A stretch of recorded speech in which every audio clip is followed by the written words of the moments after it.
What's happening? I'm JC Agajanian, broker with Whissel Realty and team lead at the Agajanian Group, bringing you another real estate market update focusing on May 2018 in San Diego County.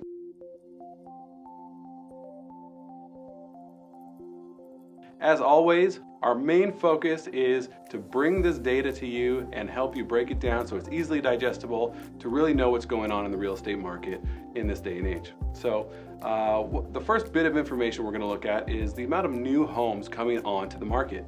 It's pretty important to know, as often inventory is a hot topic because it's so lacking, as people often know. So the amount of new homes coming onto the market for last month compared to last month last year, so April to April is what we're comparing them to here, has gone up 4.2%. So not a huge jump, and that's actually what we would expect in this time of year. In spring and summertime, we often see more properties coming on the market, so that's good. But we've got an increase there, so that's positive. The next piece of information that we're looking at is homes going off the market. We call them pendings in the business. That means an offer has been accepted and that property is no longer available to the public. That's pretty much flat from this time now to this time last year. The next really important piece of information is what most people are going to talk about when they're considering real estate and just, shooting the breeze with friends. It's the median market price. How much are homes going for? What's the average price in San Diego County? Well, it's probably no surprise that that number has gone up as well, to the tune of 8.7%. So we're almost in the double-digit range, which we've been at, and we've actually exceeded the double-digit range in the years past.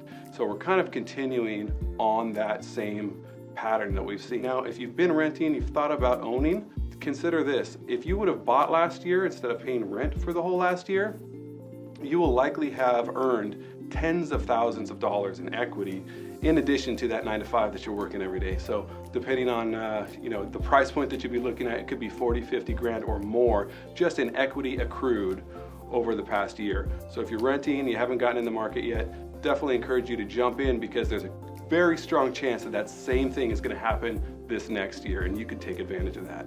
Another real important piece of data that we look at all the time is the amount of homes for sale overall. We call it inventory. It's down. It's down almost 2%, so not a huge drop, but it's down, and that's not a surprise either. So the next piece that we're going to look at is how long is it taking to sell a home in this market right now. We're in May 2018, and it's taking just under a month at 25 days, and that's down 7.4%. So that means it's taking less time for a seller, this is one of the questions we get often from people that we talk to when we go to have a conversation about getting their home sold. How long is it going to take once I put it on the market for me to accept an offer, put it in contract, and get planned to move? So it's just under a month is the answer. Overall, what are we seeing? We're seeing values continue to increase. So again, like I mentioned in that rent versus own scenario, take ownership, take advantage. If you've been on the fence, if you've been scared, nervous, whatever the case may be, maybe you didn't feel ready before, it's not too late. Jump in the game and really benefit from that value continuing to go up over the next year or so. Another thing that I just kind of want to summarize for you is what are some of the best opportunities in a market like this that we're experiencing? I got to say one of the most common and beneficial things that we're seeing a lot of homeowners do is take that move up. That's what we call it in the industry when someone has got a home that they've owned for 1, 2, 5 more years. They want to take the equity that they've accrued and sell a property, take that equity and roll it into something that's maybe bigger, more expensive, in a more desirable area. It's a fantastic opportunity to do this, and I'll tell you why. As you would expect, the variety of people that would be competing for a home at an entry level is the biggest.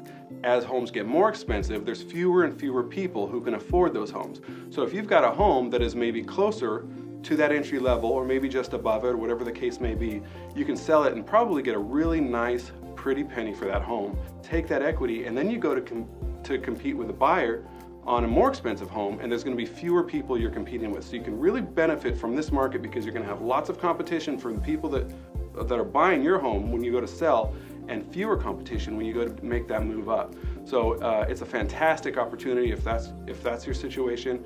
Again, like I said, if you're renting and you haven't bought yet, it's an equally fantastic opportunity to let go of that rent, quit paying someone else's mortgage, start paying your own. So whatever situation you're in, give me a call. I'll be happy to talk with you. I'm JC Agajanian with the Agajanian Group at Whissel Realty, and my number is 619 224-9898. I look forward to talking to you soon.